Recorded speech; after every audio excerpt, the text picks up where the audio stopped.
Salutations! Welcome to the Film Mages Podcast, where the popcorn is our ammunition, the couch is our foxhole, and the cinema is our place of worship. Now let me see your war face. Ah! And action. Hey! Hello, everybody. All right, let's try this again. Hi, you're listening to the Film Majors Podcast. That's right, it's a new episode dropping. And God, I can just tell how excited our listeners are. You feel it? You feeling it, guys? I can feel how hurt their little nipples are. Alrighty. Damn it. You took it too far. But I had fun. Hello, Alexis, everybody. how are you doing, Alexis? You know, unwell with the energy you're creating in this, I guess, cyber room. I'm sorry that I'm passionate. I'm passionate about what we're doing. This does remind me of those chat rooms I would accidentally end up in middle school and computer class. Accidentally. Yeah, Alexis has got me there. Hi. Oops. Oh, I didn't mean to, Mr. Teacher. Well, this is You took it too far. between you and I. Zach got the ball rolling, and I just have to keep pushing it up the hill. Between you and I, we are Oh, God. off to an awful start. I'm Zach. I'm Alexis. And I'm Mick. Yeah, we're the Film Majors, and we're doing it again. This is our second episode of Academy Darlings Month, and it will be the last episode we put out before the actual Oscars. That's right. Yeah. That is absolutely right. Oh. Yeah. Is that next week? Yeah, we're It is. recording on Sunday. It's a week from today. Oh, wow. So this is going to drop right before. Yeah, a couple days before the Oscars. Wow. So, who's everybody pulling for? What? Everything I'm not everywhere pulling all at anybody. once. What are you talking about? Oh, Jesus Christ, fuck me. Alexis, You you're pulling should for... have seen me at the club last night. I can just say what I'm pulling for is I say we kill the King of England if Natu does not win a Best Original Song. I'm 1,000% I with you. rewatched Natu last night at the theater properly, the way you should, in a packed theater, and it was fantastic. You rewatched Natu? Or yes, Mick, did I say come that? on, what's going on? Yeah. Hey, very good. That was great. Did you see how smooth that was? Wow. That was super smooth. Yeah, no, I kind of whiffed it last week, so I felt like I had to make up for it. You did with it. Yeah. That smelled Very horrible. slay, Mr. Harris. Very slay. Yes, I did rewatch Natu last night. In the Amongst the film- movie RRR. They weren't just showing the musical number. Yes. Yeah, fantastic though. Oh my god. So good. Tragedy. They should just have that on a repeat. I mean, I'd be down for that if a theater was just showing Natu on repeat for hours. Well, they kind of are. I mean, AMC's doing that in LA right now. Universal. Someone should doing do one of those like triptychs where they just have like 3 different screens of Natu like going at the same time at different parts so that we feel fully immersed in the experience. I would be for that. That would be sensory overload right there. Yeah, that would. Yeah. But you asked the $1 million question. What is going on, folks? What's going on? Give it to me. What's going on? Well, what's going on for me is yesterday I had a Creed day where I watched the entire Creed series. I had seen the first film. I'm kind of slowly realizing that I'm a pretty big fan of the Rocky series. Yeah. At inching some that point, way. I ended up watching Rocky's. I saw Rocky 1 when I was young, and then I saw Creed when it came out. Mm-hmm. And then at some point a few years ago, I just ended up watching Rocky's 2 through 4. Nice. And they were all pretty solid. Yeah. And yesterday I was just kind of sitting around. And I was like, you know what? It's the Scream franchise of sports. Yeah. Where it's like, yeah, you know what? There's not really a stinker. Like, Yeah. they all have their merits. Yeah. But yeah, I rolled Creed 2 yesterday afternoon. Nice. Thought it was a very solid entry into the franchise. Really good Dolph Lundgren performance. Which is Why do you why you just say Dolph Lundgren? It's inherently a good performance. well, it's funny to me that he gives a pretty nuanced performance in that movie. Does he really? Because Alexis, you're giving me a thumbs up. I didn't know it could do that. Oh wow. Alexis is putting thumbs and up her on technology. Zoom screen. Wow, why does that make me so happy? I don't know. Take what you can get, right? Honestly, I feel encouraged. That did give me a little boost during my little speech on Creed. Oh, We're talking. There's a little thumbs up emoji on Alexis's screen there. Yeah, I got it. There it is. This is probably great I'm sorry, for our I'm a listeners. woman of simple pleasures. This is a visual gag right now that our listeners are you're clearly among enjoying. friends because I was delighted by that. But Dolph Lundgren gives like a pretty nuanced performance in Creed 2. And he is playing the same character he played in Rocky IV, which is essentially the Soviet Terminator. I can't wait to watch that. I can't wait. And then I watched Creed 3, and I've got to say, I'm very excited to see what Michael B. Jordan directs next. Yeah. Alexis, you would describe yourself as an anime girly, correct? Yes, I would describe myself as an anime girly. You should watch Creed 3. Have you seen it yet? Oh yeah, I saw it on Saturday night with my entire family. Yeah. Oh, fuck yeah. Well, what did you think, fam? Yeah. Oh yeah, no, I was just letting you have your Creed moment because I'm about to have my Creed moment. I've never seen any of the Rocky movies. I'd never seen any of the Creed movies because I'm just like I said, anything that has to do with like fighting and throwing punches, it's just not like high on my watch list. Right. Like I'm much more likely to watch something that I know is going to make me bawl and cry and put me in my feelings than and Little did you know. surprisingly, the first Creed movie, dude, tears. Yeah, so I watched it with twice. Zach, That shit and I'm made with me you. cry. Yeah. Yeah. It's really powerful. I also, since I've like never seen the Rocky franchise, I like didn't know that Sylvester Stallone can be such a good actor. He's Question mark, great. question No, he mark? was He's really great good. in those movies. Yeah. I think I've only seen him in like the 90s kind of like, action kind of movies where like the script probably isn't that great to begin with. So, it's kind of lackluster, but damn, he was so good in Creed and Creed 2. He was like, part of my favorite parts of that. But yeah, so I watched Creed, the first one on, I want to say Wednesday or Thursday night. And then I watched Creed 2. Like literally I was like trying to finish it on my iPad, like on the way to the theater with my family. Classic. As it was intended to be viewed. Yep, on an iPad. Well, I started it, on my TV, in fairness to you, Creed 2 is my least favorite of the Creed movies. I would say that it is also my least favorite. And then we had there was let me see here, eight of us went to the theater to go see this movie. Fuck yeah. It was me, my dad, my middle sister, and then two of my nephews and one of their girlfriends and one of their friends, and then my niece. So we were just a whole ass crew. Nice. Cool. What'd you think of the movie? Yeah. I really enjoy the addition of ASL. I really enjoy watching hand signing and everything. It's just a very expressive language, obviously. Yeah, it's definitely very cinematic. Yeah, so I don't know. I love that, Tessa Thompson's character, obviously she's she has some like acute hearing loss. And then the fact that they kind of continue that on in the second movie with, his daughter, and then into the third movie. And then now you have this whole just like, signing thing going on. I really enjoyed it. Cool. And Jonathan Majors. Wow.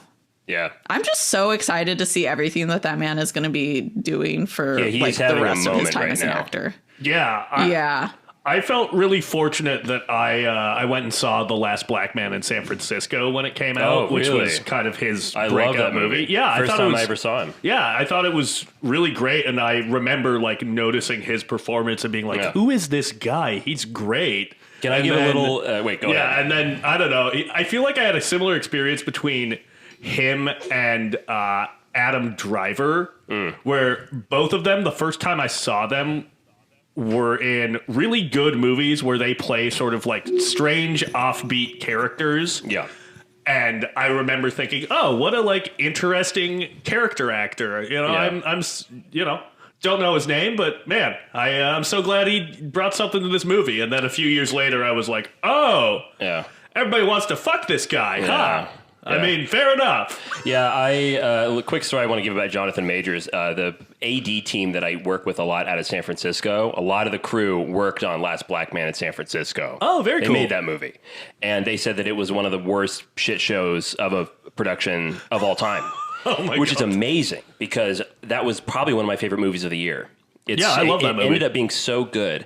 And they told me that the main actor, I forget his name in Last Black Man, was kind of weak. Not a great actor because he helped write the script. He's a good writer, but he was not a good actor. And it was Jonathan Majors, apparently, that really pulled the performance out of him. So because we have that really great dynamic in that movie, a lot of people told me that's all Jonathan. You got to thank him for that. Wow. Yeah. Great movie. If you have not seen Last Black Man in San Francisco, check it out. It's gorgeous. Great film. Yeah, must agree. That is to be honest, I saw that and I don't think I even like thought about Jonathan Majors like necessarily, but then what was it that I saw him in that I was like, oh shit, Jonathan Majors? I don't remember, but yeah, no, he's Was it definitely having a the moment. Korean war film? Devotion? It might have been Devotion. Yeah. He also, I don't know what else I've seen him He in. had a bit of a moment in a show that I wasn't crazy about, but I know a lot of people really liked, which was Lovecraft Country. Oh, I wanted to see that. It's Oh, I haven't seen that. The people's mediocre, lukewarm reviews kind of teared me. I was a little lukewarm on it. He's very good in it, though. Nice. Which is, I think, kind of the thing that people are finding with Jonathan Majors is even if the thing that he is in is not amazing, Right. he's really still good at it. Nice. Um, Yeah. Yeah. Cool. I mean, I'm definitely not going to go see Ant-Man, but I Can't assume make he's Hell great in no. it too. Hell no. So, We are making a statement here at the podcast, folks. We are anti-Ant-Man. Yep. yeah, no, I really enjoyed the fact that obviously Jonathan Majors' character is the first time that we've really gone like in depth into like the villain, quote unquote, of like one of the stories. So I really enjoyed the whole like backstory and everything. Yeah. Cool. Yeah, I think viewing it as like a part of the Rocky/Creed, it's cool that I can say the Rocky/Creed franchise now. Yeah. I think that speaks to how successful Creed is as a legacy sequel. That like at this point with Creed 3, Rocky's not present, and I didn't mind. I've only seen Rocky and Creed. I have not seen Creed 2. I have not seen Creed 3 yet. I really want to. You guys are selling me on it. But one thing I'm a little nervous about is I think part of what made Creed so good was Ryan Coogler. And he does not direct the other ones. So I'm a little nervous, but I am excited to see Michael B. Jordan's like hand at it. He fucking goes for it. All He right. really Well, goes that's for why it I'm as a super excited director. for it. Yeah, see, all Yeah, I've never seen somebody do boxing like that, and my nephew was the one who told me about Michael B. Jordan and Jonathan Majors like talking about like how into anime they are, Right. and like kind of like where this like kind of came from, So- like the fighting sequences, and I was like, damn, I knew there was something I liked about them. Well, the thing that I've seen is I don't know if Jonathan Majors is a big anime guy, because I've seen him in interviews like talking about all of the things that Michael B. Jordan told him to watch. And it's really funny because Jonathan Majors went to Yale, and he has this like super, when you actually like hear him talk in interviews, he has this super interesting like almost, it's hard to describe someone who's American as posh, but almost I get posh way of speaking, you know?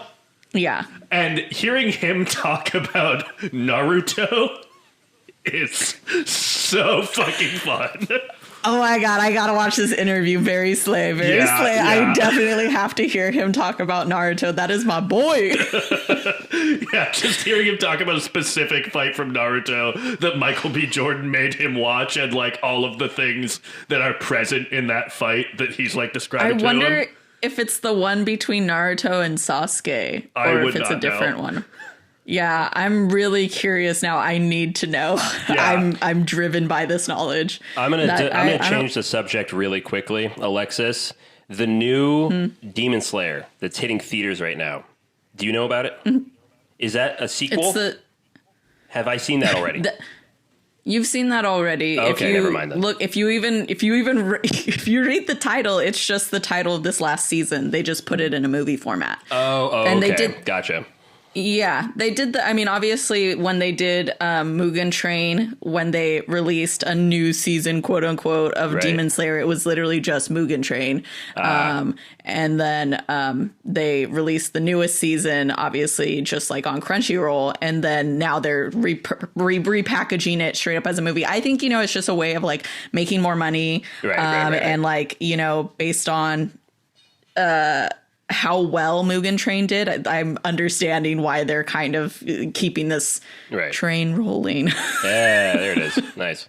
Cool. Okay. All right, you fucking weebs. What else did we watch? I watched Emily, the Emily Bronte film, which was pretty darn good. I really liked it. Zach, I don't think you would like it at all because it is a British period piece from the Victorian era. Listen, I've got to warm up to that time of year. I've got to put myself in the right headspace. Yeah, you got to get there because it's fantastic. The first thing off the bat is it has a fantastic soundtrack. Really, really good. As soon as I watched it, I was listening to that soundtrack on the way home. Emma Mackey, right? That's her name, the lead actress in that. From Sex Education. Great show. If you have not watched that, but her performance, and I'm mainly talking to you, Alexis, is so good. Really, really, really good. You have got to watch that film. I think you'll really have a good time, especially because, she's a writer. People that are creatives all have their doubts about their abilities or what they're going to do with their lives. So if you are a creative, you're going to leave that theater feeling very inspired. Or if you're a Fleabag fan, you're going to leave feeling very inspired, and you'll know exactly what I mean when you watch it. Yeah, so I recommend. You have absolutely piqued my interest. Yeah, you got to watch it. That last sentence. You got to watch it. 100%. Yeah. Well, I mean, I was already planning on watching it. That has been on my list. Yeah, it's good. And then I forget his name. Something Whitehead, the kid from Dunkirk. This is the first time I've seen him in a movie that's not Dunkirk, and he did a really good job. And it's completely different than what he does in that film. So, yeah, I recommend people check out Emily. Good film. What else did we see? Have we watched other movies? Alexis, what else have you watched? Yeah. I went to go see Women Talking again with my middle sister this time. We went and saw that yesterday. Nice. So what'd she think? She really, really enjoyed it. She really, really liked it. So great. I'm trying to get a hold of that script or maybe the book or something because I just want to read the things that they say over and over again. That's it. Yeah. Nice. That's the tweet. Since we last recorded an episode, I have oftentimes talked about the film course I took up in Oregon, feminist film course. I could not remember all of the movies that we had in that class on our syllabus. So I actually reached out to my old professor. And we're now exchanging emails now. Look at you studious boy. Yeah, and living up to the title of the podcast. Yeah, I reached out to her. I was like, hey, do you have that syllabus that I took like 6 years ago? And she sent it to me. So I have all 15 titles, which, by the way, is how I discovered Bound. That was the last film of the year of that class. Great movie. The reason I bring it up, because if you're talking about Women Talking, is when I saw Women Talking and Sarah Polley came up, I was like, oh, that's the woman from that movie that struck me so much called My Life Without Me. Starring Sarah Polley and Mark Ruffalo. Great movie. And believe it or not, my former professor has not seen Women Talking yet.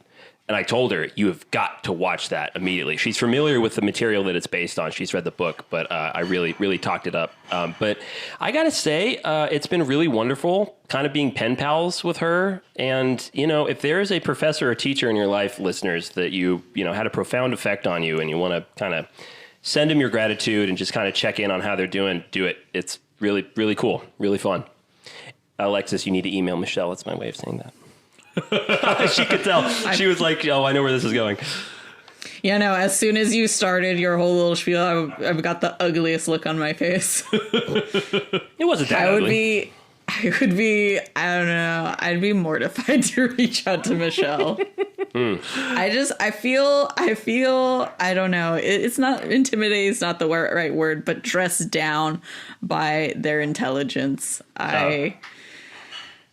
Intimidated Anyways, is the correct word. I'll send them the podcast. It'll be good. No, please don't. I beg you. The things that I let you guys get away with saying on this podcast, I would be mortified. I for plugged them the to hear that. podcast to my former professor. Oh, did you? I sent her a link, yeah. Because I want to let them know that we're doing cool stuff. Oh, speaking of which, when I got the syllabus, there's a lot of titles that I want to have for Queer Cinema Month. At least I got to narrow it down, but there's so many good ones. Nice. Oh, cool. So, somewhat unrelated to film, but since we're recording on Sunday, it is Edwin's birthday. Happy birthday, Edwin. Happy birthday, Happy to birthday, you. Edwin. All of my family, it's like my mom, my dad, and Edwin. It's like the first 3 months of the year, somebody's got a birthday. So that's the end of my family having birthdays this year. Cool. We're Look at that. done with it. We did another it. year around the sun. Another one on the books. You did it, Edwin. Congratulations. I'm proud of you. Keep going. Dude. Keep thriving. My family's so big, we literally only have birthdays not in the month of, let me see here, April, May, and June. Those are the only 3 months out of the year. It's a 3-month stretch. That's it. Yeah. That's great. Wow. It's literally like each month there's one birthday, and then in That's November, exhausting. yeah, literally each month there is one birthday. Wow. Cool. Anything else that we've seen? There's some other stuff. I watched The Outfit. Great movie. This is not last year's film with Mark Rylance. No, I tried watching that. I couldn't get into it. One of my favorite YouTubers, Chris Stuckman, really talked it up, and I was like, ugh, not so good. But yeah, watch The Outfit. Really, really good. It stars Robert Duvall. Have you ever heard of a movie that stars Robert Duvall? Yeah, Get Low. Yes. Oh, wow. Well, that's... I'm all tender mercies. Apparently, every movie stars Robert Duvall. Yeah, and I'm you not aware of fucking it. idiot. But this is the first one I've seen. It is really good. Really, really good. If you like 70s crime, so good. I do recommend love it. 70s crime. Yeah, I'm reading Tarantino's book, and he has an essay on it, and I wanted to watch the movie first before I read the essay. And thank you again, Alexis, for buying that for me. I'm almost done with it. It's so good. But it was really cool having all of these thoughts about the movie and all these character actors, and then reading his essay on it and like pretty much agreeing on everything. So that was kind of cool. So if you want to watch The Outfit, check it out. It has one of the best endings of a crime caper that puts, by the way, thief to shame. That's Whoa, right. I said it. Whoa, Yeah. whoa, buddy. Oh, you watch it. You watch it, and you Okay. get back to me. Wow. Alexis, You look like you're trying to hold in a something. come on, man. Oh no, I was only thinking the only reason why I even know that movie with Robert Duvall is because it's a romance movie, and you know how my dad and my mom feel about romances. That is so. not a romance movie. What is Tender it? Mercies. Oh, Tender Mercy. I was talking about The Outfit. I was like, The Outfit is not a... Come on, brother. I was like, that is not a Keep up. romance film. Yeah, no, never mind. It's fine. Get Low's a comedy that he was in like 2011, I want to say, with Bill Murray. Oh, interesting. Yeah, it's about a guy throwing his own funeral. Good movie. Good solid movie. I tried watching... Doesn't he have like a huge beard? Yeah. He looked like my grandfather when that came out. I'm not even kidding. That's what my grandfather looked like. Wow. Yeah. Anything else going on? No. We want to get I'd out. say we get out of this. We want to get out of this, Alexis. Alexis is collapsed on the couch. One side note, I watched this thing called Normal People. It's like a 12 episode, but they're only like 25-minute episodes on Hulu. It's based on Sally Rooney's book, and it's with my boy Paul Mescal, who is in the movie After Sun, and Daisy Edgar Jones, who's recently been in Fresh. That came out last year, Fresh was and a good also movie. Where the Crawdads Sing. Still gotta see that. Where the Crawdads Sing. But yeah, so very, very good show. Very, very sad. That seems as like such, something you'd I be loved watching. it. Yeah. Yeah, it was great. There you go. To be honest, though, I had to text my nephew because he was like, TikTok and my nephew have been proponents of this TV show, and I I sent him like a message at like episode like 9, I think, and I was like, I feel like I'm going into a place of sunken despair. I'll finish this show, but at what cost? Great. That sounds like a barrel of laughs. That's always a brutal experience when you're watching something that's so good and you know it's gonna just destroy you. Completely at the end, destroy you. But you're too committed at this point. Yeah. I mean, like, it didn't destroy me. It's just like it's just kind of, you know, exploration of like two people and their relationship with each other like over time since high school and then like to the end of like college. So it was really good. But yeah, nice. Like I can see this came out a couple years ago, and I can see like the makings of Stars, basically, you know, just from that, you know, because that was I think one of the biggest scenes that they had been in at that time. So right on, cool, love it. Glad you checked that out. Well, on that note, let's get out of what's going on. Let's leave it.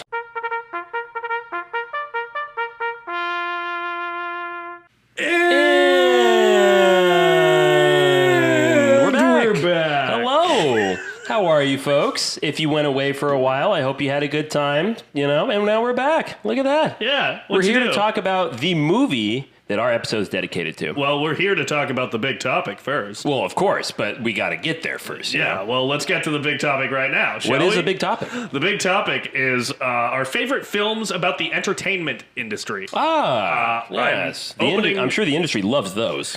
You know, historically, yes.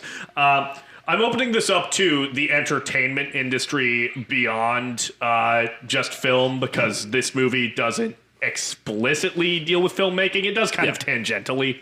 It touches on it. But yeah, what are we thinking? Movies about entertainment. Okay. Alexis, you want to take it away? Do you have an answer?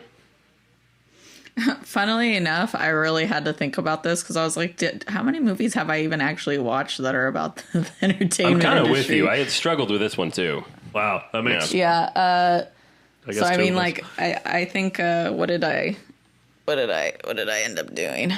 I took screenshots of this. It was basically, you know, fucking Once Upon a Time in Hollywood. Yep, there it is. And then Babylon, and then the other one that it's not necessarily specifically about the entertainment industry, but it does like feature like somebody making a bunch of movies, you know. It was called Me, Earl, and the Dying Girl. And it came out in like 2015, and I saw this in theaters by myself, and I remember really liking it and it having like this very trippy kind of like ending towards the end with like lots of colors, kind of, you know, psychedelic kind of thing going on. So what's that movie about? I've heard the title, but I don't really know the premise. That sounds familiar. So basically, like, these two boys kind of like make little like short films and stuff, and this girl basically kind of like self-inserts herself into their friendship, and she like is like dying of leukemia. Oh damn. Yikes. Yeah. And yeah, it is what it is. But she, I don't know, you know, it's just kind of like I mean, they're teenagers, so, you know, like, how do you really like deal with something like that? You don't really, you know, you can't really understand like what's going to become loss, you know? Yeah. But you know, they're, you know, they kind of are trying to make things like live life like kind of like while they can. And so they're like involving her with like making these movies and stuff, I think. So if I remember correctly. Yeah. Nick Offerman and RJ Kyler are in that. Oh, that's cool. I'll have to check that out. Neat.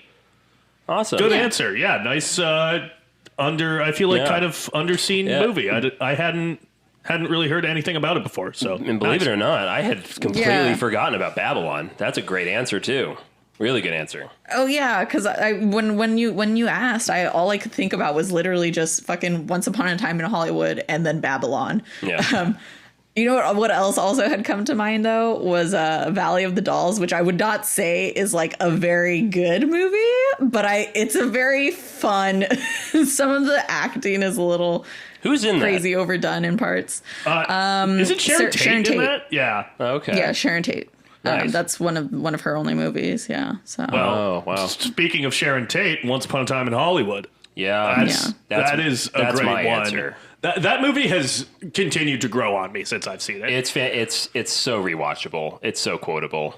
Yeah. It's just such a good hangout film. It really is. Because, when they dropped, like, oh, he's, Tarantino's going to do a Manson film, that's not really what it is. To me, No. It's his industry film. Yeah. It's just so enjoyable, and, all of us work in the industry, so it makes it relatable. It's kind of unique for us, actually, that we didn't really talk about, is that we all work in the industry, so it's like the movies that we choose as our favorite films, is it because they're entertaining or because they really capture it accurately? That's the thing. That's why Babylon kind of freaked me out, because, folks, if you don't work in the industry, that movie, rather disturbingly so, is triggering because it kind of captures it well. Which might, if you don't work in the industry and you have seen Babylon, that's probably blowing your mind. Like, oh my God, that's horrible. And I agree with you. It is horrible. But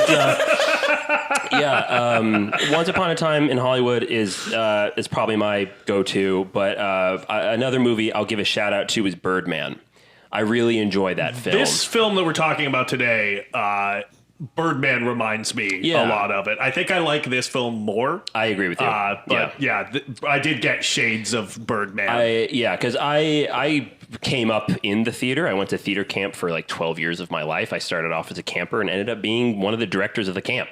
And I love being in the theater, and I love the smell of it. And I even talked about that in the movie we're going to be discussing. But when I saw Birdman in theaters, first of all, that was kind of a comeback for Michael Keaton. Although we conveniently forget that he was in The Other Guys like a year before that with Mark Wahlberg and Will Ferrell. But that's fine. We don't need to talk about it. Hey, we're the other guys. What's going on? What's going on? How you doing, Michael Keaton? I love you. It's the Batman. Yeah. Birdman, really good.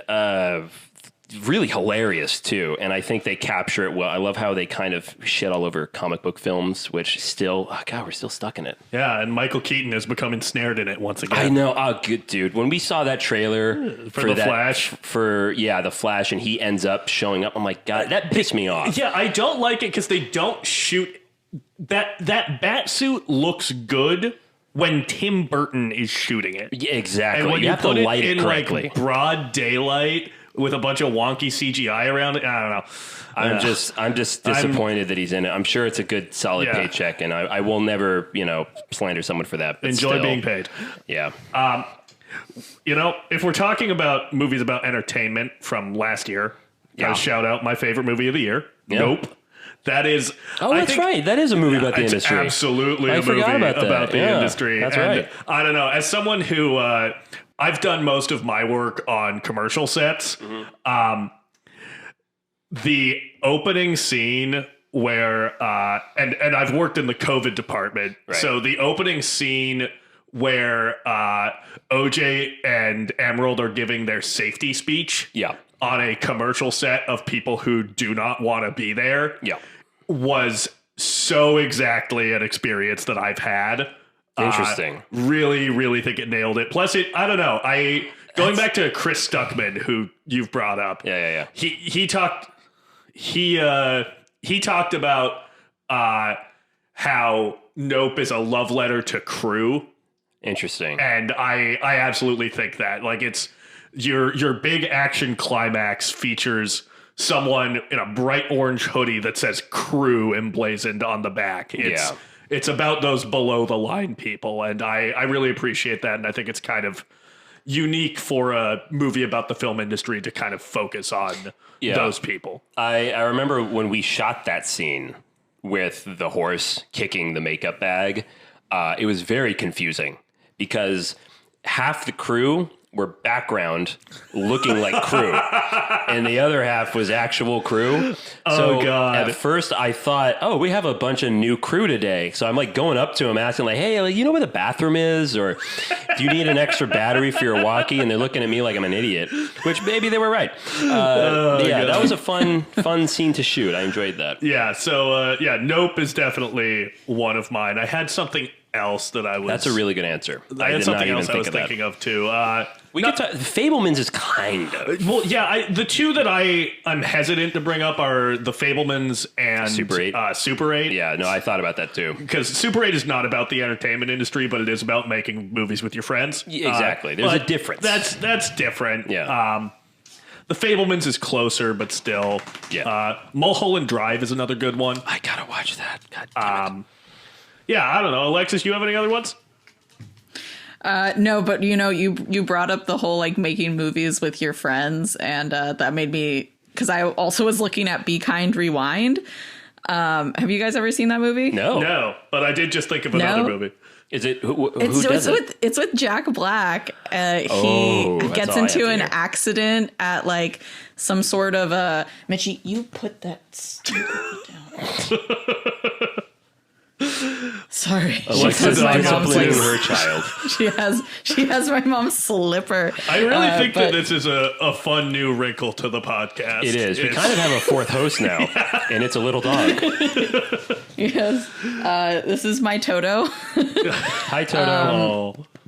Yeah. But so it's Jack Black. He gets into this like accident at some sort of a like, I don't know, plant, and he becomes magnetic or magnetized. I don't know, whatever. He works at a fucking like video store, and he accidentally wipes all the tapes. And like the video store was already doing like kind of shitty, and so like him and his friend like basically like Sweet Fest like start remaking all of these movies. Great. What? You know? Damn. Yeah, Oh my you guys God. never seen that? I've never seen it. For sure going to It's now. on our list now.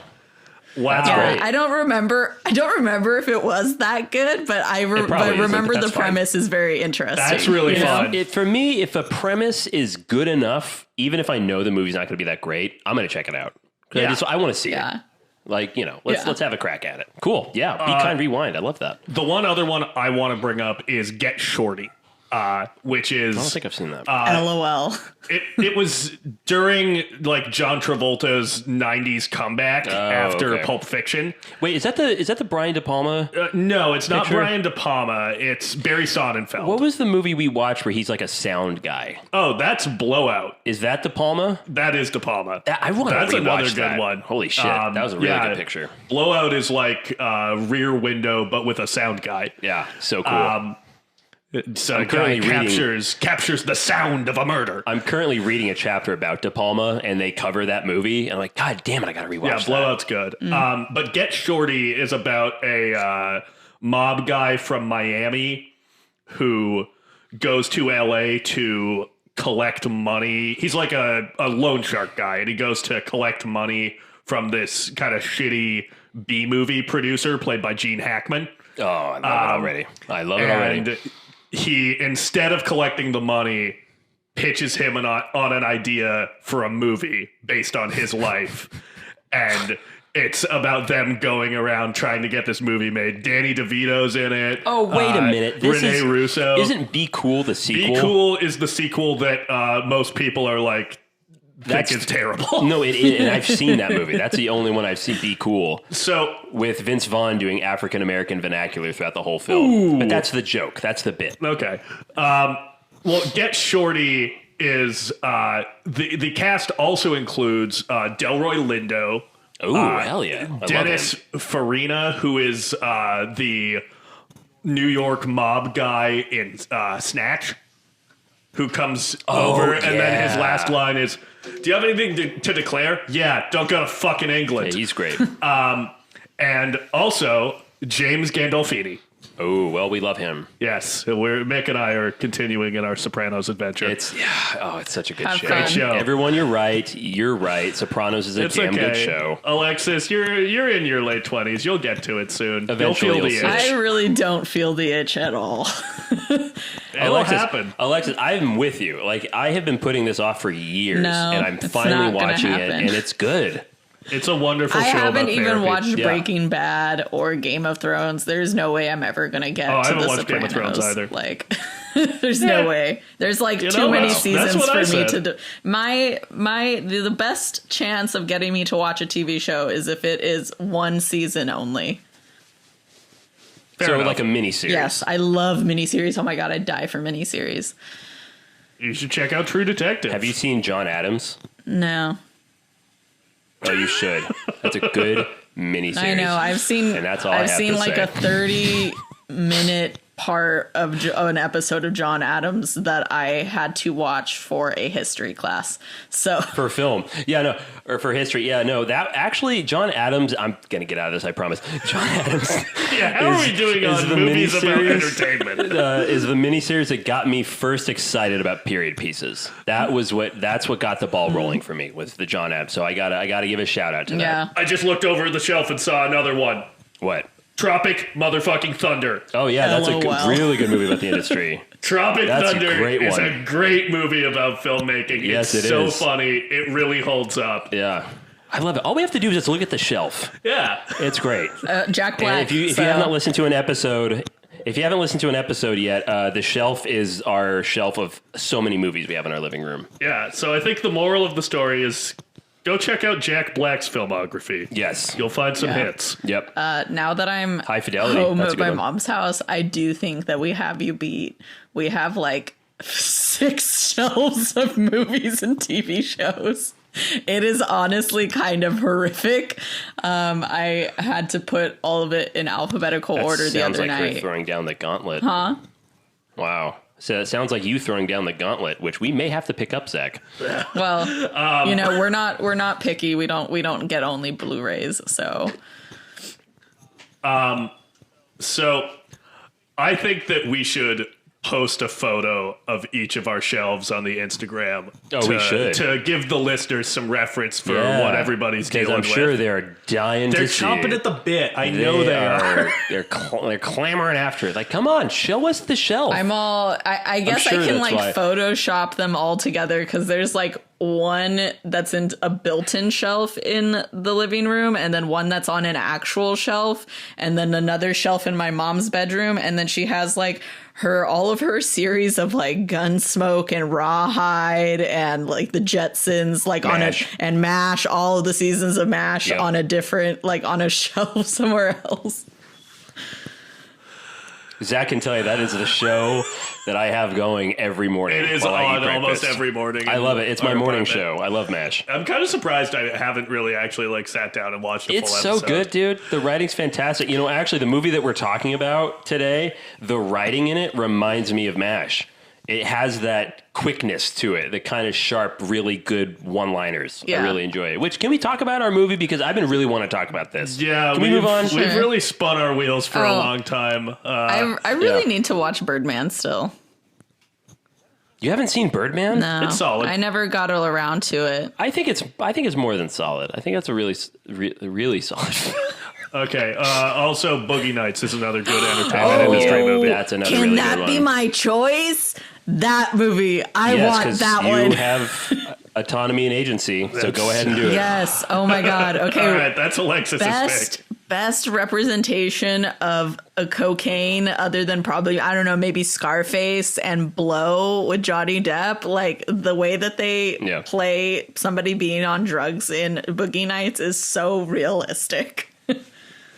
Yeah. If you do work in the industry, you at one point will cocaine yourself into psychosis, and Boogie Nights is. Yeah, I agree with you, Alexis. Kills it. Really good. Good film. Things you're willing. You know what's so the funny? things you're I willing was- to admit on this podcast that could I didn't say potentially I do it. hundreds of Hey, people. I didn't say I do Nothing's it. been admitted. Did I- Nothing's did I- been yeah, admitted. nothing has been admitted. Nothing's been admitted. That was kinda You culpable can't catch on us. your You side. can't catch us. Yeah. Go to hell, I didn't admit Johnny anything. Law.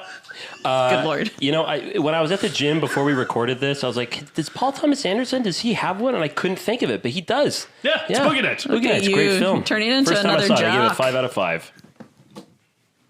What'd What? she say? I said, look at you. You're turning into a little jock. Or you're an official film bro now. What do you mean? What are you talking about? Why is he an official film bro? Because you be going to the gym all the time now. I've been going to the gym all the time now too. I'm Are building you up going for to a the gym film too? role I'm That's going to be right. in. We Yeah, both I are go going to the gym 4 days a week. Oh, shit. Yeah. Nice. Little Yeah. gym rats over here. Yeah, big beefy boys. Hey. I'm not drinking. I'm not smoking. None of it. I'm a clean boy. Clean boy Well, going to the okay, gym. so you know That's I'm- right, Zach. Yeah. That's right. That's right. You're less fun than me. That's true. You're right. I'll give you that one. Let's discuss our film, shall Sure. Let's do it. What is our film? Well, the film that we are discussing today is the 2009 comedy All About Steve. And the description is, after a lovely blind date, crossword puzzle creator Mary Horowitz, Sandra Bullock, falls head over heels in love with Steve, Bradley Cooper, a news cameraman. Mary is convinced that she and Steve are soulmates, and with the encouragement of a reporter, Thomas Hayden Church, follows Steve around the country in a bid to win his love.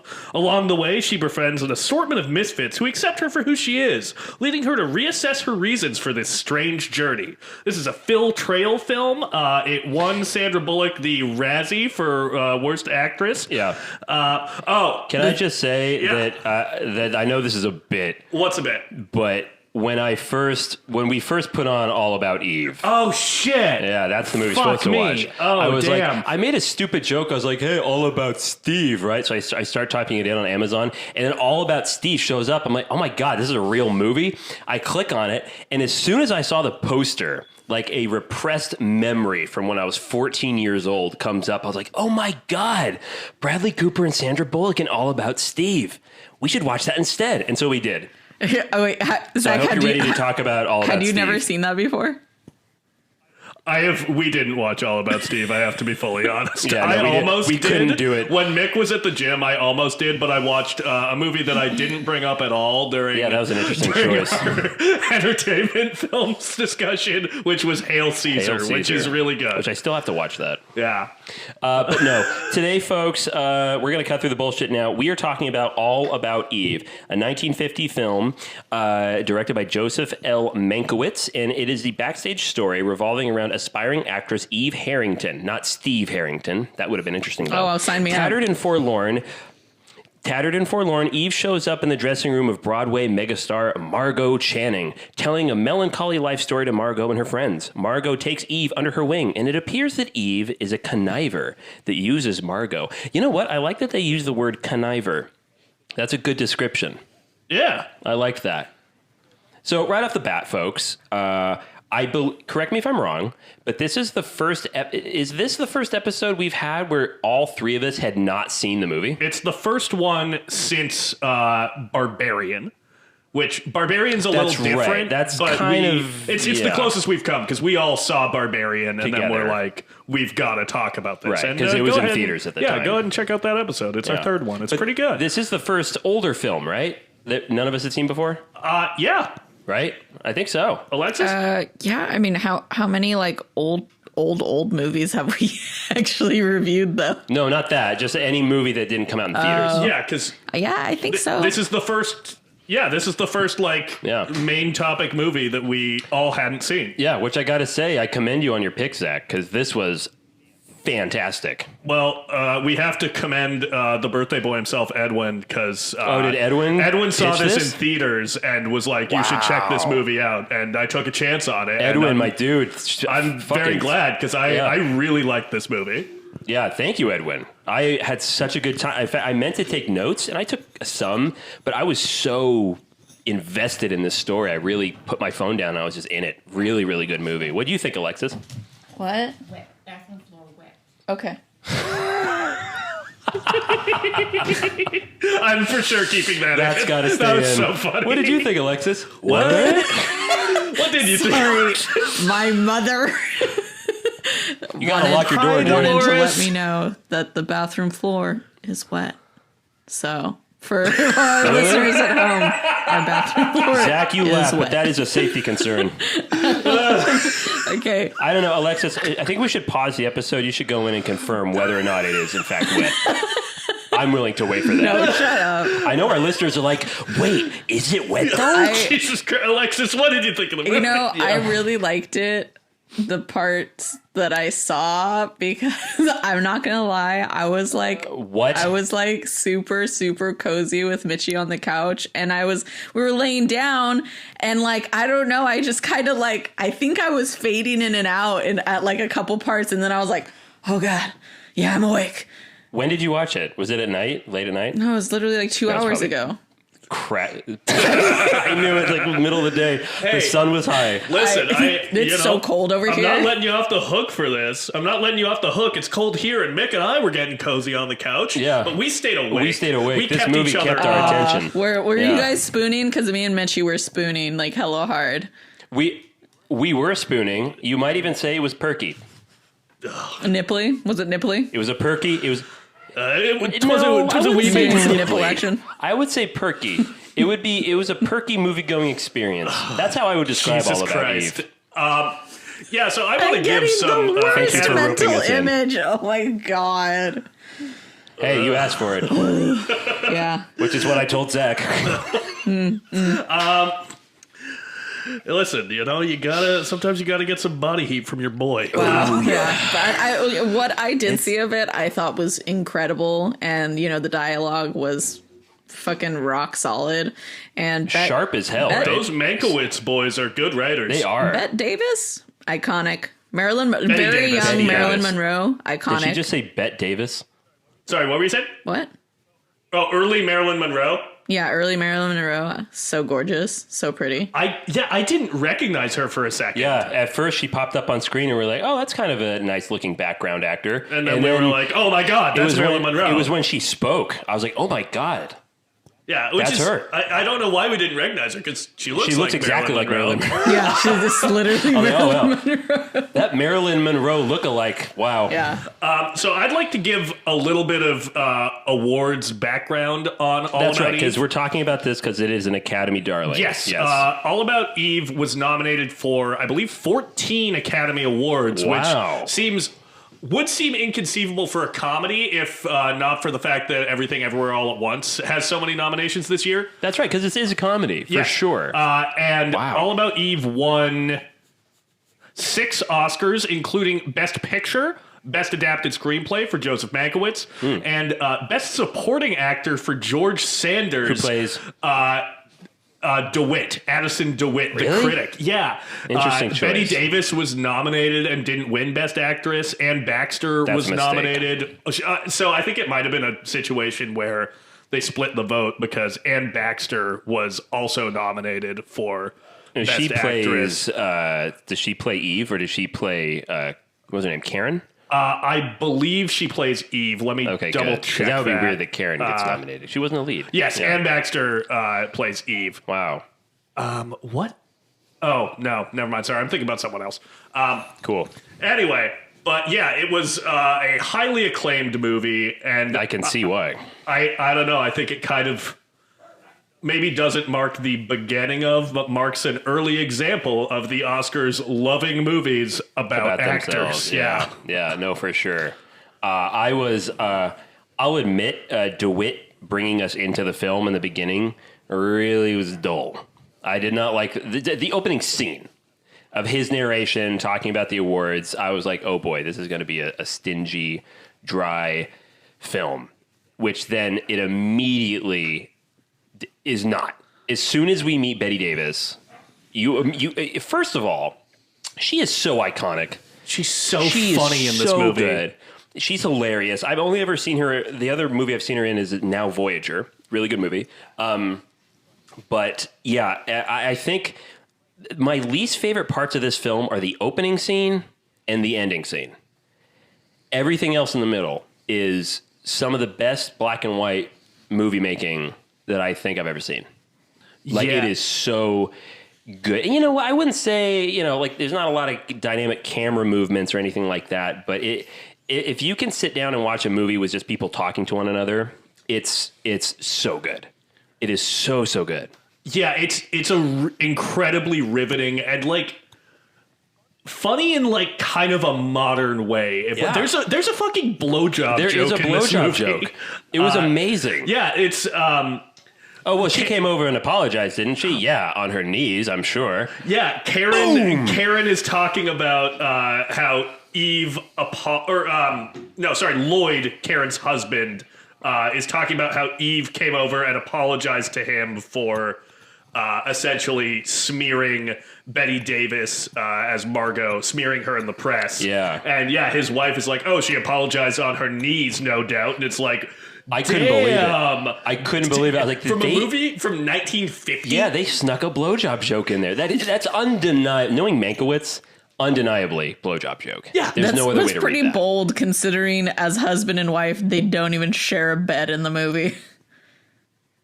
Yeah. Yeah, seriously.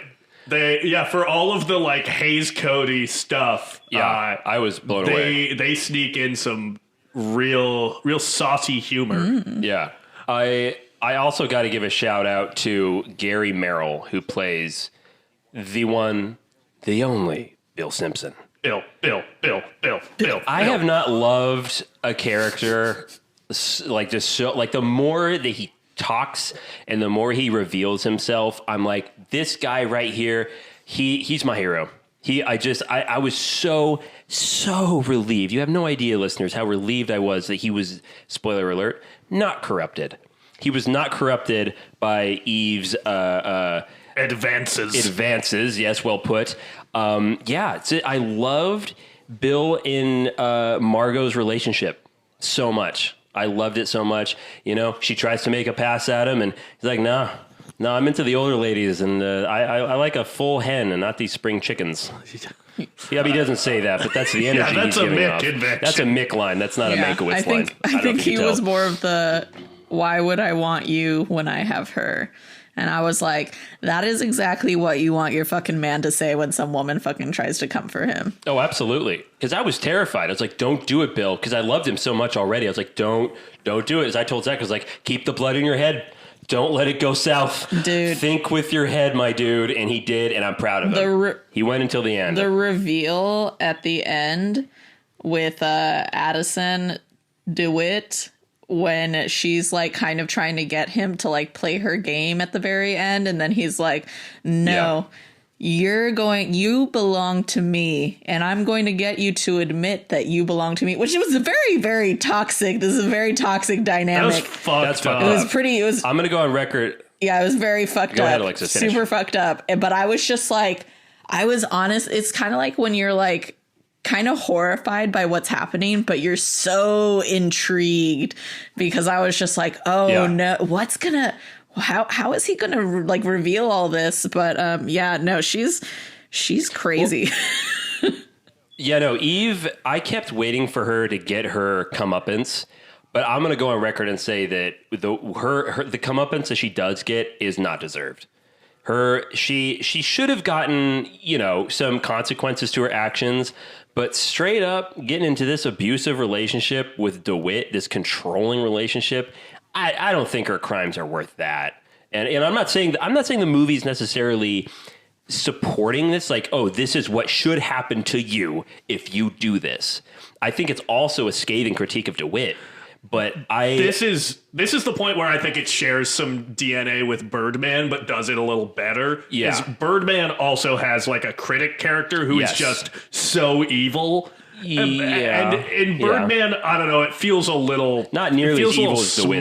DeWitt is a manipulator, like a fucking supervillain. He is. He really is, and he's kind of. And it's funny too, because as the movie unfolds, you kind of see him enjoying the story unfolding along with us, the audience. He's kind of voyeuristic. He's just kind of like, oh, I see the final act is going to play behind closed doors. Pity, but yeah, he ends up being just as much of a schemer as Eve. Yeah. Which I told Zach, could watch it together. I was kind of on the fence. Like, is Eve, like, is she pulling some strings here? Or is she just kind of like this bright-eyed, bushy-tailed woman from the Midwest? I had her picked from the beginning. That were misinterpreting. But yeah, you were absolutely right, Zach. Yeah, she, God, that scene in the bathroom with Karen. Wow. That was incredible acting from, what is her name? Ann Baxter. Ann Baxter. Is that who plays Eve? Yes. So good, because that's when you really see who she is. She's a force. Yeah. Yes. She's a force to be reckoned with. She has set up events that now have come to full fruition exactly how she wanted them to. They will end how I say they will. Yeah. That's how this is going to go down. Karen. Yeah. So good. That was such a great sequence. Yeah, I also had her pegged right away. Nobody is that nice and willing to do. I was trying to give her a benefit of the doubt, but nobody's that good of a person that they're like, yes, of course, anything you want. Oh my God, you're just my fucking idol. Oh my God, I just want to be just like you in everything, in every way. And the fucking maid, the maid even had her fucking pegged. So. Yeah, played by Thelma Ritter, who I love in Rear Window. I was really excited to see her in this. She's really good. Yeah, she's very funny. So I would like to do a quick pivot and talk about a couple of my favorite Mankiewicz lines. Yeah. Because this movie has some full of them. real great dialogue.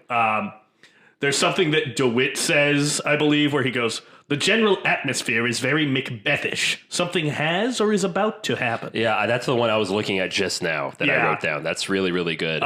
There's a couple of really funny exchanges with Marilyn Monroe, who doesn't have a big part in this. Yeah. Which is kind of refreshing, actually. I like her as just as a side supporting character. player, yeah. And she's good at it. Yeah.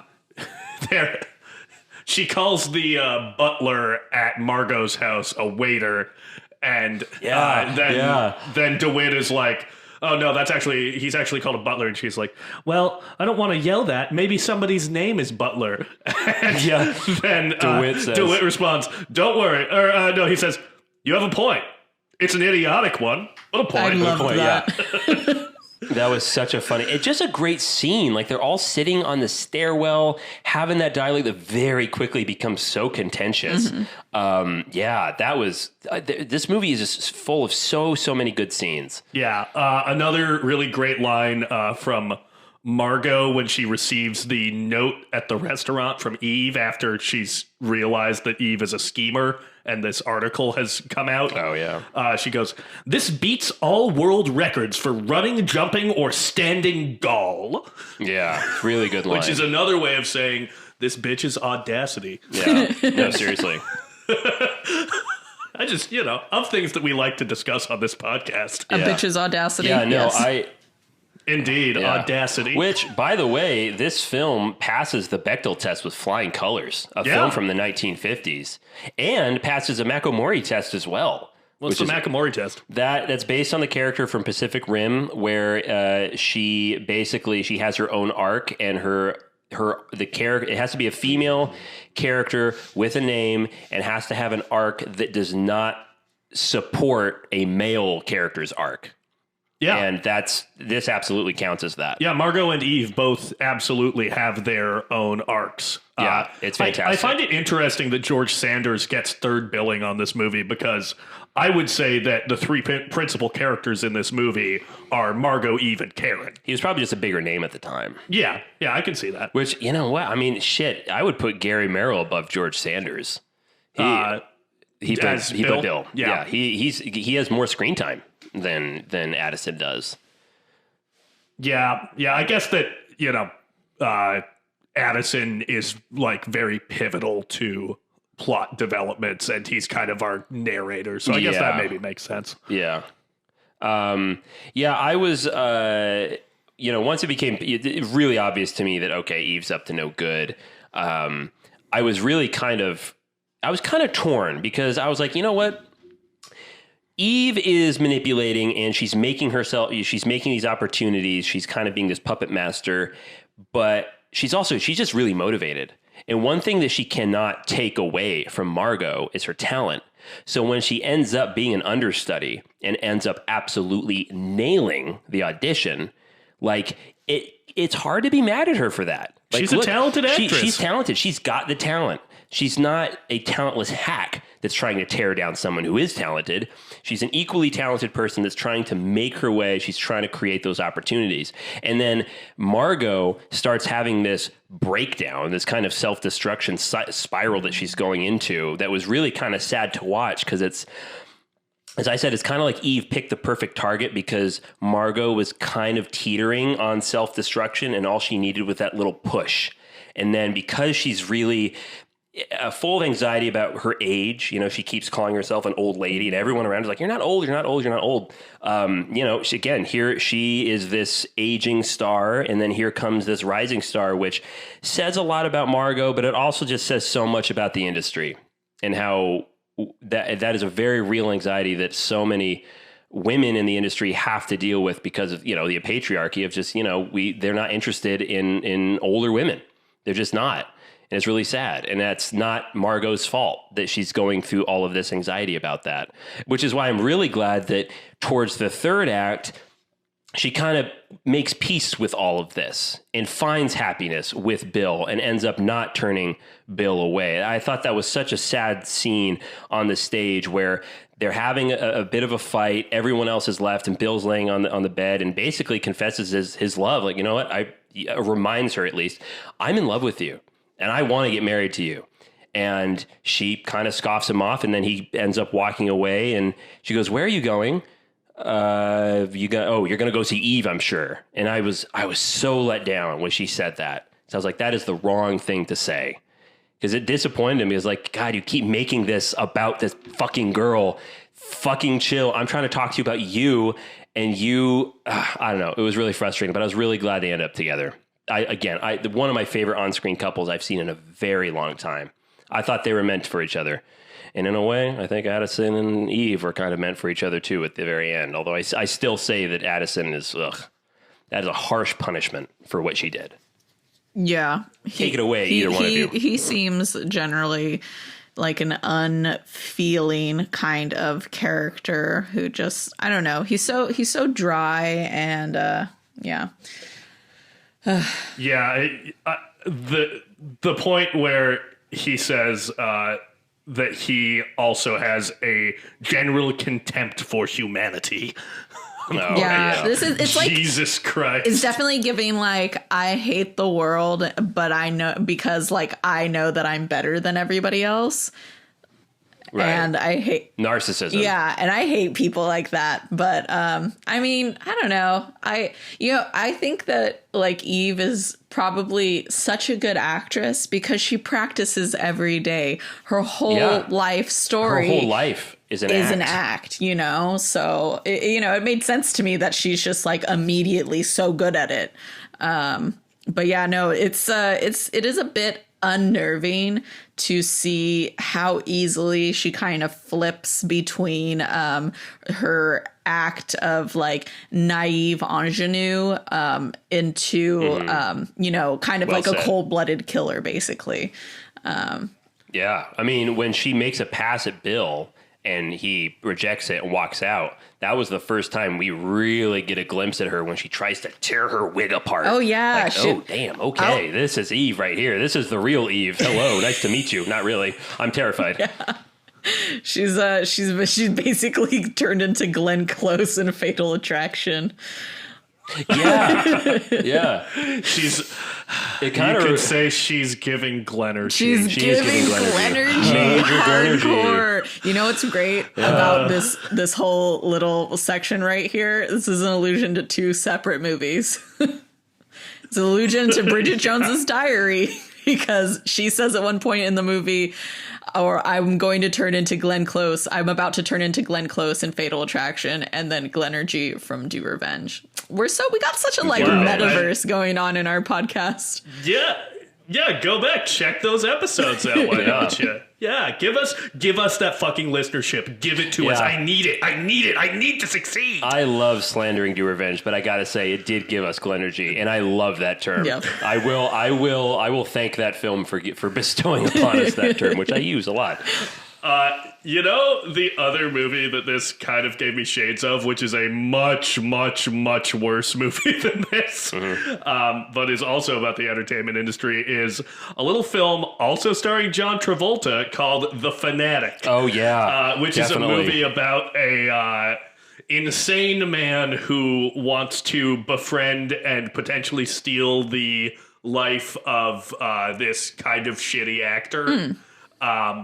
I don't know, the general like plot mechanics of kind of some of the earlier stuff reminded me a little bit of The Fanatic, which is a terrible movie, but John Travolta's making some fascinating choices. Yeah, I'm glad this movie didn't have it's not about identity theft. That's not Eve's game. She's more parasitic. She needed a host to get where she wanted to go. And then by the end of the movie, there is another Eve. Yes, it is. Which it's true. I still don't know how I feel about it. I kind of liked it because it does make the whole thing kind of about the weaselly little backstabby ways of the industry. People rise to the top of the entertainment industry. Yeah. And it made me wonder, like, was Margot Eve at one point? Could be. Did she have to Eve somebody? I would not put it past her.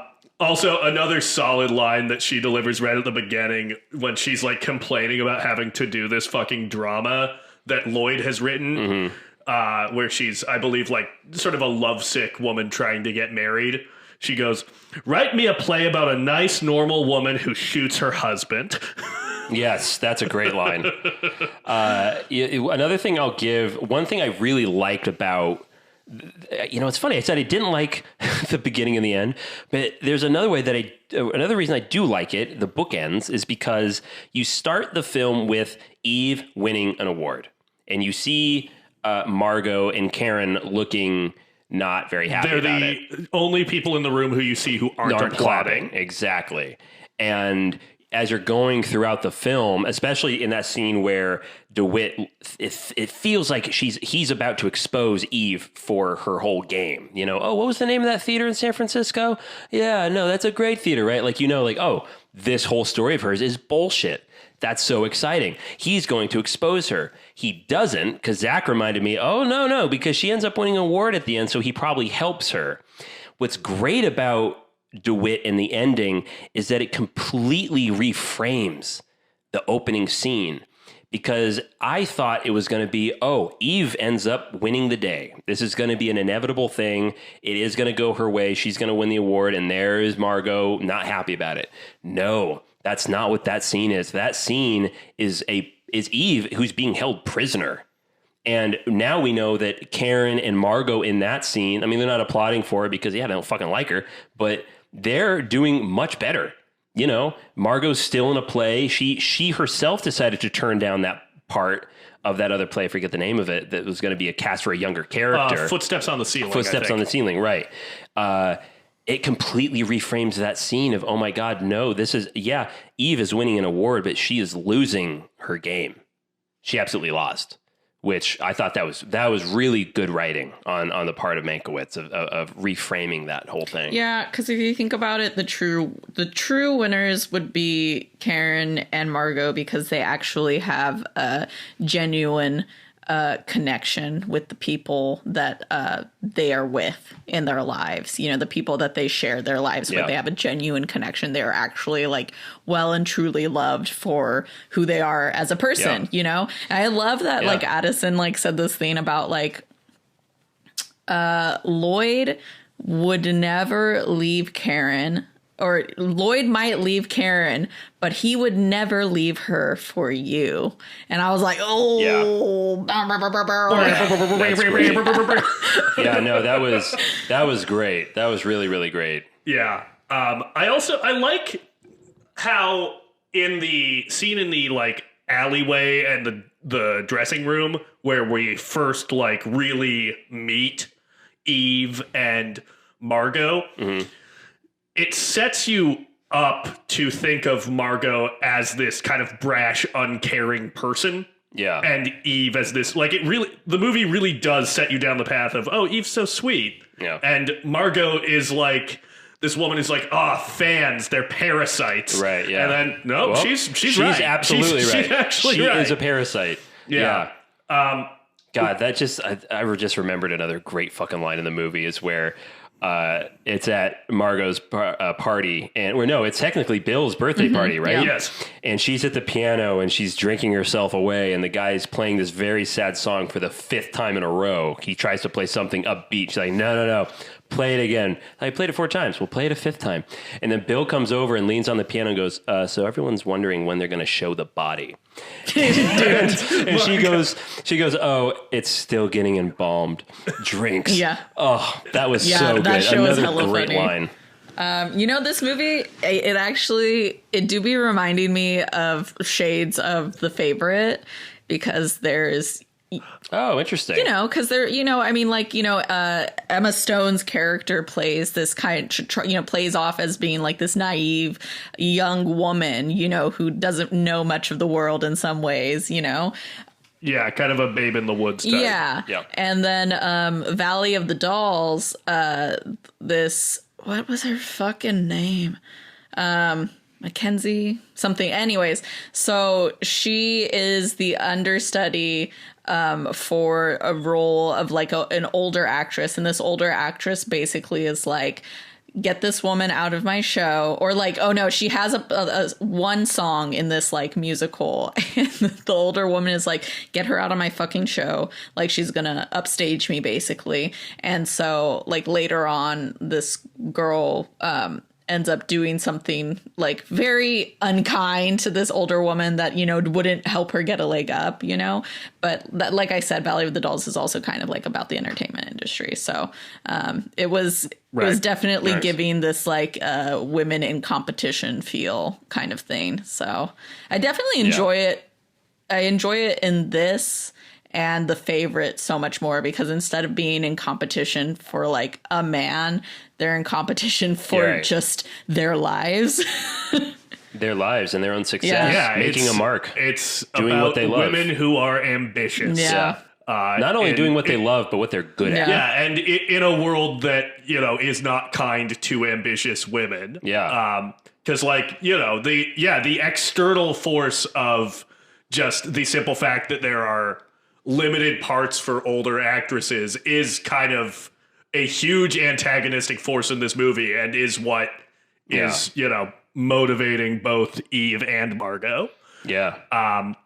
I also, this is kind of a non sequitur, but I thought it was interesting. There's a joke early in the movie when Bill is going off to direct a movie in Hollywood, where I think Margot is joking about how much he loves this producer of the movie, and the name that she name checks is Zanuck, and that's the producer of this movie. Oh, interesting. They use a real movie producer's name when they're doing this gag, which I thought was, I thought it was kind of interesting. Nice. Yeah. Cool. That's not really about anything, but I thought it was fun. No, that's fun. Yeah. Great. Yeah, no, I can't go on. As I was watching this, and this is probably the best compliment I can pay. And again, Edwin, thank you. I can't wait to show this to somebody else. Like that was the thought going through my head, is I can't wait to show this movie to someone for the first time. And that's always, I think that's the best compliment you can give to a movie. You see it for the first time, you can't wait to have someone else go through the same experience. Yeah, I had such a good time with it. Yeah. Yeah. You are the bomb, Edwin. Well, we should probably get wrapping up. Any final thoughts? I have a question. Go for it. Question. What's your question? So you guys have seen, I know we've watched Some Like It Hot, but have you seen How to Marry a Millionaire or Gentlemen Prefer Blondes? No. Neither. Oh my God. Those are two. Okay. So I haven't seen all of Marilyn Monroe's performances, but those two, I love those. You know, she Can you text the chat those titles so I can add them to my watch list? Yeah, they're so fun. Like, part of her bit in How to Marry a Millionaire is that like she won't wear her glasses because she thinks it makes her like not as attractive, but she literally like can't see. So she'd be like walking around just like all the time, you know. That's awesome. Like, it's such That's yeah. hilarious. And then in Gentlemen Prefer Blondes, she has like one of the best comebacks. This guy, like, you know, she basically says, some guy's like, you know, you're just marrying my son for his money. And she's like, well, if you had a daughter, wouldn't you want her to marry well, you know? Like, basically saying, I love your son, but of course I am also thinking of him having money, and why shouldn't I? You know, why don't I deserve to also have a nice life? You know, and I was like, yes, girl, slay, get your bag. Goddamn right. Yeah. So I'll text the chat. Please do, because that sounds amazing. Well, yeah, I would just say, everyone, if you're in the mood for fun, a little bit long, but very, very fun comedy, check out All About Eve. You can rent it on Amazon Prime or YouTube. I'm glad you said long, because this is a movie that did not feel long. Yeah, no, it flies by, but you do have to commit a couple of hours to it. Yeah. But yeah, really, really great movie. One of my new favorite Best Picture winners. Definitely. Yeah. We got to get it for the shelves. Gotta get it. My Criterion's suggestion, if you're going to watch this movie, is do not eat a large helping of Chinese food and then lay down on your couch under a large blanket, snuggling your dog, because you may, in fact, want to take a nap. Yeah. You know what? That sounds like an awesome time. That's what I should have done. Day. Yeah, no, it sounds awesome. So does anyone have a recommendation for next week? I hate to put Alexis on the spotlight, but I recommended the first one. You recommended this one, Zach. I think it might be Alexis's turn. So we have 3 more episodes in March. Ooh, okay. So it doesn't an have extra to be movie. It doesn't have to be you, Alexis. That's good. Okay. If you don't... Unless you have an idea. I do know what my choice is. So great. My choice is going to be 2001 Spirited Away, directed by Hayao Miyazaki from Studio Ghibli. This movie, nice. I can't remember exactly what it was. How many awards did it win? How many Academy Awards did it win? Here, I can double check that really quick. I think it was nominated for Best Animated Feature, which is the only. It didn't win. Maybe it did win. Did it win? But it definitely won. For, okay. Yeah. I feel like it should have to win at least one. Yeah. So at the 75th Academy Awards, it won Best Animated Feature in the second year of the category's existence, and to this day, cool. it is the only hand-drawn feature to win this honor. Fuck yeah. Because okay. famously, and Mick, you went to the Miyazaki exhibit with me that was at the Academy Museum. That's right. They they do everything by hand. None of it, they do a little bit of CGI, but mainly everything. All thousands and thousands of frames that you see in his films are all done by hand.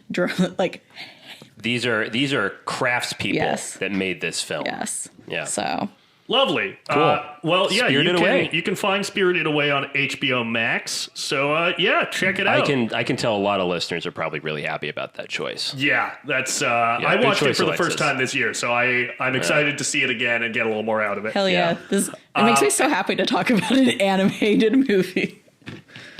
Yeah, it's our first animated movie. Fuck Look at yeah. that. That's great.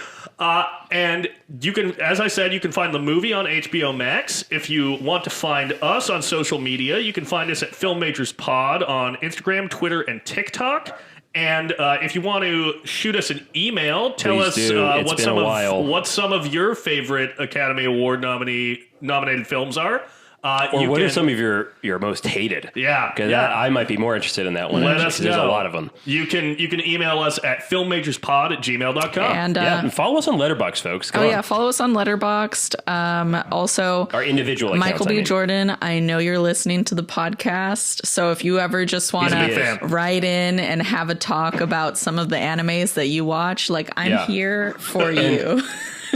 Listeners, you probably think that's a joke, but no, we actually did find out that Michael B. Jordan, he actually loves listens to this. So that's kind of a big achievement. So yeah, we love you, Michael. Can't wait to see Creed 3. Later, Michael. Bye.